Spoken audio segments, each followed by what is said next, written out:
जय जिनेंद्र, ओम साई राम। मैं astrologer doctor Shilpa Jain सावन मास की आप लोग को बहुत बहुत बधाई देती हूँ।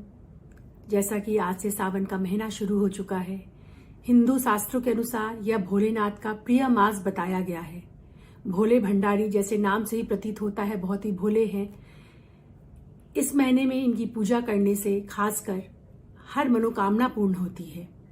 ऐसी मान्यता है कि विष्णु जी इस वक्त योग निद्रा में चले जाते हैं और प्रकृति का, संसार का पूरा कार्यभार भगवान शिव को सौंप देते हैं। तो भगवान शिव की आराधना करने का ये सबसे उत्तम मास बताया गया है। 14 जुलाई से 12 अगस्त तक ये आपका सावन का महीना रहेगा। इसमें इस बार 4 सोमवार पड़ेंगे, क्योंकि कभी कभी 3 पड़ते हैं, लेकिन इस बार 4 सोमवार पड़ेंगे। 18 जुलाई, 25 जुलाई, 1 अगस्त एंड 8 अगस्त का 4 सोमवार है इस 2022 में, सावन के महीने में। ऐसी मान्यता है कि इस महीने में अगर आप भक्ति पूर्वक, श्रद्धा पूर्वक भोलेनाथ को सिर्फ 1 लोटा जल भी चढ़ा देते हैं तो वो बहुत खुश हो जाते हैं, क्योंकि वो भोले भंडारी हैं। वैसे तो भगवान का अभिषेक करने के लिए अलग अलग राशियों के अकॉर्डिंग बताया जाता है कि किस राशि वालों को क्या करना चाहिए और सावन के महीने में क्या खरीदारी करना बहुत उपयुक्त होगा, ये मैं आपको अगले वीडियो में बताऊंगी। अभी बस पूजा का जो प्रोसेस है और क्या करना वर्जित है सावन के महीने में, वो बताने जा रही हूँ। इस वीडियो को आप आगे से आगे फॉरवर्ड कीजिए ताकि आप निमित्त बने दूसरों के पूजा के लिए। उसका कुछ लाभ का अंश आपको भी प्राप्त होगा अगर आपके निमित्त, आपकी वीडियो देखकर, इस वीडियो को देखकर आप निमित्त बनते हैं और कोई पूजा आपकी भी इस वीडियो को देखकर करता है आपके द्वारा। तो सर्वप्रथम ये जो सावन का महीना है, रुद्राभिषेक के लिए विशेष महीना बताया गया है। रुद्राभिषेक करने से घर में शांति होती है। आप घर में भी कर सकते हैं किसी पंडित को बुला के, या फिर आप मंदिर में भी जाके कर सकते हैं जहां शिवलिंग हो। सेकेंड, सबसे यहाँ पे वस्त्रों का बहुत ध्यान देने की आवश्यकता है। ब्लैक जो कपड़े हैं उसको अवॉइड कीजिए, लाइट कलर्स पहनिए। ग्रीन कलर, अगर सावन के महीने में आप ग्रीन कलर पहन सकते हैं तो सबसे अति उत्तम माना गया है। हरी चूड़ियां पहनिए और गला कभी खाली नहीं रखिए। गले में कुछ ना कुछ हमेशा एक सुहागन स्त्री को रखना चाहिए, भले वह मंगलसूत्र हो या कोई भी चेन हो, गला खाली नहीं रखना चाहिए। रोज सावन के महीने में नित्य सिंदूर जरूर लगाएं, ये एक सुहाग का प्रतीक है। आजकल फैशन है, लोग सिंदूर नहीं लगाते हैं, बट सिंदूर लगाना सुहाग का प्रतीक माना जाता है। इससे आपकी सुहाग की लंबी उम्र होती है, वो काफी संकट से बच जाते हैं। तो सिंदूर अवश्य लगाएं, गले में मंगलसूत्र धारण करें। हरी चूड़ियां, कांच की चूड़ियां का अपना महत्व होता है। कांच की चूड़ियां भले एक एक ही डालें, लेकिन हाथ में जरूर डालें। पाँव में बिछिया, पायल जो पहनना चाहते हैं वो अवश्य पहने, ये बहुत शुभ होता है चांदी पैरों में धारण करना। हरा रंग का प्रयोग करिए, ब्लैक मत यूज कीजिए। और लाइट कलर, अगर आप पूरे सावन ग्रीन नहीं पहन सकते तो लाइट कलर का आप उपयोग कीजिए पहनने में। ये हो गई सुहागन स्त्रियों के लिए कुछ महत्वपूर्ण बातें। अब जब हमको पूजा करनी है तो कैसे करनी है? सर्वप्रथम कोई भी पूजा ब्रह्म मुहूर्त में सबसे ज्यादा फलदायी होती है। कोशिश करें ब्रह्म मुहूर्त में उठें, स्नान वाले जल में थोड़ा सा गंगा जल डालें, स्नान करें, ओम नमः शिवाय का मन ही मन में जाप करते रहें। उसके बाद भगवान शिव को इत्र से, जल से, दूध से, पंचामृत से, गन्ने के रस से, जो आपकी राशि के अकॉर्डिंग होता है या आपको जो अवेलेबल होता है उससे आप उनका अभिषेक करें। बेलपत्र चढ़ाएं, 11, 21, 5, 11, 21 इस ऐसी संख्या में बेलपत्र चढ़ाएं।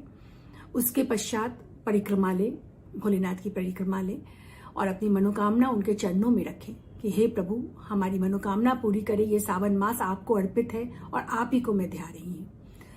यह आप पूजा करिए और शाम की पूजा जो है कोशिश करें प्रदोष काल में करें। प्रदोष काल मीन्स सनसेट से 45 मिनट्स पहले एंड सनसेट के 45 मिनट्स बाद को प्रदोष काल कहा जाता है। घर में शंख का नाद करें, भगवान को सफेद चीजों का भोग लगाएं, धतूरा चढ़ाएं और भांग बहुत प्रिय है वो चढ़ाएं और माता को लाल चुनरी चढ़ाएं, सुहाग की सामग्री चढ़ाएं जिससे कि आपका सुहाग अमर रहे। सावन में हाथों में मेहंदी लगाने का भी बहुत रिवाज है। मेहंदी बहुत शगुन माना जाता है, बहुत अच्छा शगुन होता है मेहंदी लगाने का। तो जरूर तीज वाले दिन जरूर आप मेहंदी लगाएं, या फिर हल्का सा एक नाखून ही कर ले। पूरे सावन के महीने आपका हाथ मेहंदी की खुशबू से, मेहंदी के रंग से रंगा रहे। उसके बाद व्रत का जो उद्यापन है वो चौथे सोमवार को किया जाता है। एक बात यहाँ बताना चाहती हूँ, जो स्त्रियां हैं वो अपने अशुद्धि काल में व्रत तो रख सकती हैं, लेकिन पूजा नहीं कर सकती हैं। भाव पूजा करें, मानसिक पूजा करें, क्रियाओं द्वारा पूजा करना वर्जित बताया गया है। कुंवारी कन्या शिवलिंग को टच नहीं करे, दूर से पूजा करें, दूर से प्रार्थना करें, व्रत रख सकती हैं कुंवारी कन्या उत्तम वर की प्राप्ति के लिए।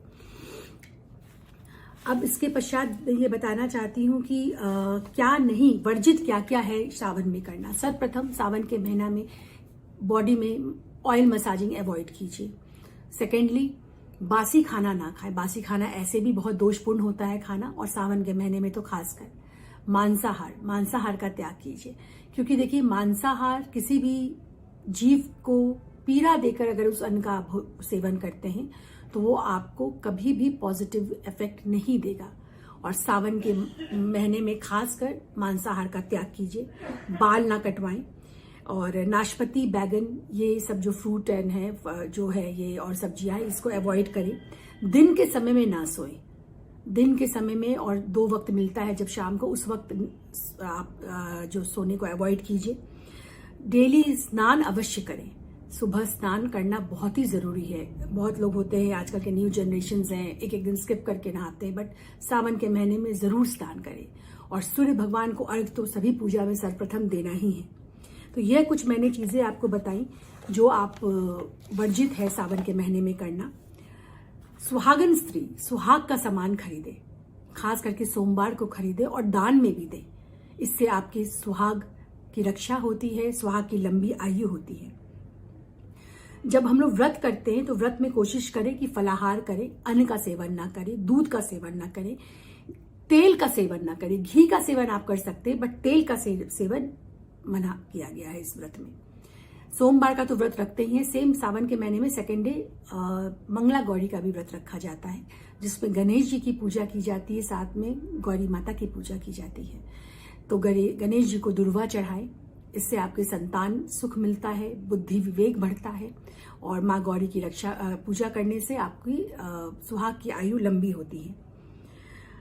और भी बहुत सारे ऐसे तो काफी सारा चीज है इसमें करने का। आचरण शुद्ध रखना चाहिए, घर को साफ सुथरा रखें, खुश रहे, घर में क्लेश का वातावरण ना हो।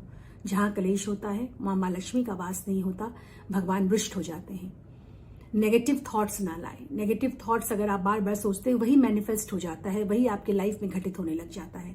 तो नेगेटिव थॉट्स को अपने से दूर रखें। एक लोटा जल ही काफी है, जैसे मैंने आपको बताया, लेकिन क्रियाओं का भी अपना ही महत्व है। अगर आपके पास अवेलेबल नहीं हो पाता है किसी सोमवार को कोई सामान, तो उसके लिए मन में अफसोस करने की जरूरत नहीं है। भोलेनाथ को सिर्फ मन से ध्या के 1 लोटा जल चढ़ा दें, और शिव सहस्त्रनाम, शिव चालीसा, रुद्राभिषेक इज वेरी इंपॉर्टेंट। जैसे आपको मैंने बताया, इससे वास्तु दोष दूर होते हैं। ये जो सावन का महीना होता है जैन संतों के लिए, चौमासा भी लग जाता है इसमें, मीन्स कि जैन संत जिनको बहते हुए पानी की उपमा दी गई है, वो अब 4 महीना एक जगह स्थिर निवास करते हैं। आपके शहर में कोई भी संत आए हुए हों, उनका दर्शन करें, धर्म ध्यान करें, उन धर्म की वाणी सुने, अच्छी वाणी सुने। क्योंकि ये जो सावन का महीना होता है ना, ये श्रवण करने का महीना होता है, सुनना, श्रवण सुनना। जितनी भी अच्छी बातें आप सुनते हैं, अंदर ग्रहण करते हैं, वो आपके जीवन में घटित होने लग जाती है। तो ये सावन का महीना आप जिन वाणी सुने, भगवान के सामने जब ये जो भी आपके साधु संत हैं उनका दर्शन करें, और जितना लाभ प्राप्त कर सकते हैं करें। क्योंकि साधु संत तो एक जगह रहते नहीं है, विचरते रहते हैं, बट ये चौमासा ऐसा समय है, बारिश का समय होता है, वो इस वक्त अवॉइड करते हैं। बिहार सभी साधु संतों का अवॉइड है कि कहीं उनसे जीव जंतु की हत्या ना हो जाए बारिश में, क्योंकि जीव जंतु की उत्पत्ति बहुत होती है। तो हर शहर में कोई ना कोई संत जरूर विराजमान है, उनका दर्शन अवश्य करें, क्योंकि यह चौमासा धर्म ध्यान के लिए सबसे उत्तम मास बताया गया है। सांसारिक काम करने के लिए हमारे पास पूरे साल होती है, बट ये 4 महीना अगर आप धर्म करते हैं, विशेषकर, ऐसे तो धर्म करना तो प्रत्येक दिन चाहिए, बट विशेषकर शास्त्रों में इस 4 महीने का बहुत ही महत्व बताया गया है।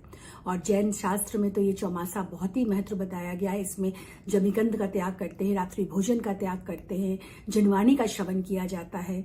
जो जैनों का जो एक मेन इंपॉर्टेंट पर्व है पर्युषण, वो भी इसी चौमासा के बीच आता है। रक्षाबंधन ये भी सावन के महीने में आता है। तीज का त्योहार ये भी सावन के महीने में आता है।